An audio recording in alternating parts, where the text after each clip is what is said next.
few weeks ago, I made a video that I titled something like Undeniable Proof of God's Existence. And the point of that video was to illustrate how inconsistent and illogical it is to demand undeniable proof of God's existence before you will explore the possibility of his existence. And unfortunately, a large portion of people commenting on that video expressed feelings of having been cheated by the fact that they thought I was promising to deliver undeniable proof rather than talk about this unreasonable standard, which, in my opinion, kind of proves the point of the video. And while so many became fixated on the title of that video, the actual thesis of that video was left unanswered by these critics, including some who made video responses of their own. So I thought I'd do a follow-up to that video to try to illustrate the point of that video a little bit better, while also offering a proof that so many complained was absent in the other video.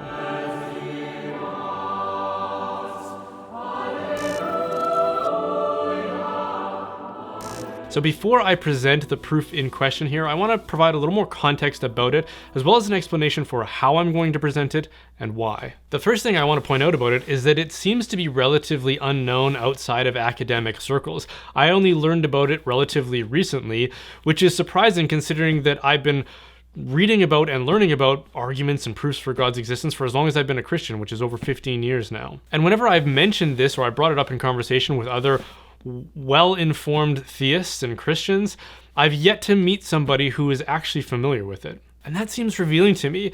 There aren't many commentaries about it, and there are even less people who can understand it well enough to discuss it in meaningful ways. The fact that it is less conspicuous than more popular proofs and arguments like the Kalam cosmological argument or St. Thomas Aquinas' 5 ways isn't because of some deficiency in the argument, but rather because I think there are so few people who are up to the task of wrestling with it. The point being that there are only a select few who can make heads or tails of it. And what this means is that this may very well represent the limits of what human thought can produce on the question of God's existence. There are critiques of this proof, but even they seem to lack the kind of confidence that you usually find in explicit refutations. They seem to be more questioning its implications and its axioms than anything else. And yes, it does rely on axioms, which seems to be the source of the only complaints that I've read about it. But if your only complaint is that the axioms can't be proven, well, then I think you run the risk of throwing out the baby with the bathwater just to avoid God's existence. Because the fundamental laws of logic are axioms that can't be proven, not the least of which is the assumption that the universe and all of reality is intelligible such that human reason can be applied to it in meaningful ways. For example, in many of the responses to my previous video, quite a few people said that anything that exists must be empirically demonstrable.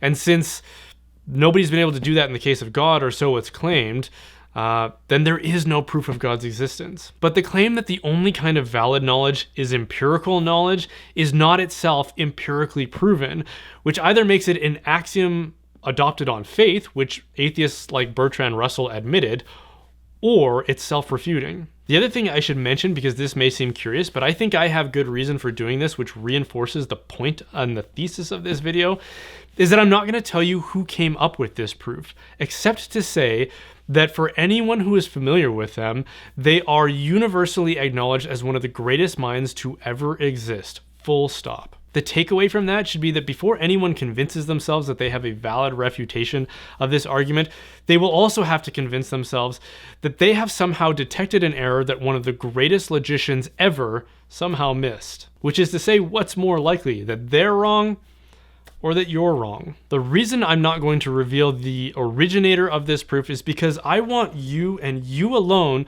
to either concede it or refute it without running away to some other source to do the heavy lifting of refuting it for you. Because you're the one asking for reasonable, rational proof in this case. If you have to go to somebody else to do the heavy lifting to refute it for you, then this isn't an exercise in reason for you, it's an exercise in faith in someone else's reason. If you have to rely on someone else to do that for you, then you shouldn't be asking for a proof that is beyond your intellectual ability to understand. Because anyone who insists that God be proven to them has to expect that whatever proof is offered is one that they can understand. That's the only way that something can be proven to someone. If the recipient of a proof can't understand that proof, then it hasn't been proven to them. For example, if I recite Boyle's law to my 4-year-old son, can it really be said that I had proven it to him, considering that he won't understand it? The answer is no. Whatever consideration he has for its validity isn't based on his intellectual scrutiny of it, but whether or not he believes me when I tell him that it's true. For him, this isn't a matter of reason, but of faith as to whether or not he adopts it, because his reason can't grasp it. And allow me to dwell on this for a second, because I think it's really important and largely neglected. I want you to ask yourself if there are true concepts, known or unknown, that are beyond your intellectual ability to understand. Anyone who's honest will have to admit that yes, there are concepts that fit that description. Well, God, by definition, is far greater than any of those concepts. So when you demand proof be given to you, you're assuming that you can grasp one of the most intellectually remote concepts imaginable. God, by definition, is beyond any human capacity to fully understand. So when you demand proof in such a way that you can fully understand it, it's self-contradictory.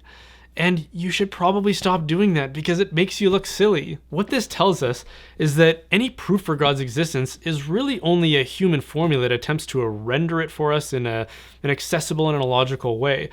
But any human formula will rely on the cleverness of whoever formulates it, and there will always be somebody who is cleverer out there, so these concepts will always be in dispute. In other words, human logic will always be contentious. That doesn't prove or disprove God's existence, and this particular proof is no different. So I think that's enough for me. I'm going to go ahead and put the proof up on the screen here right away.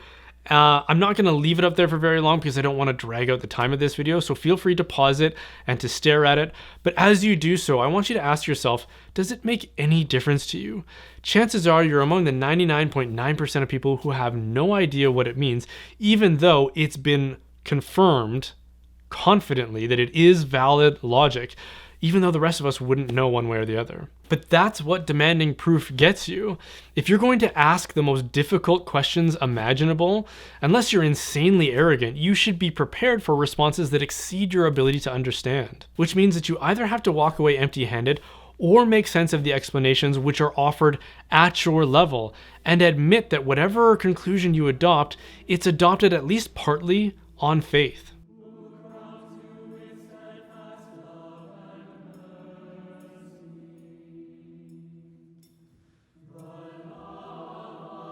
Hey, thanks for watching that. If you enjoyed it, then be sure to like and subscribe for more. And if you want to support the making of content like this, then please consider joining my online community, The Reinforcements. It's kind of like Patreon, but instead of being beholden to a big tech company, it's a website I built entirely myself, so there's no risk of us being censored or shut down or anything like that. There are hundreds of people who have already signed up, and our mission is to renew and reinforce the church. So if that's you, then come check it out. As an added bonus for certain tiers, I will also send you a gift box from Glory and Shine, which is a Catholic, family-owned and operated company. They make bath and body products. They're their beard balm I'm supporting, or I'm sporting right now. I'm not just a spokesperson, I'm actually a customer.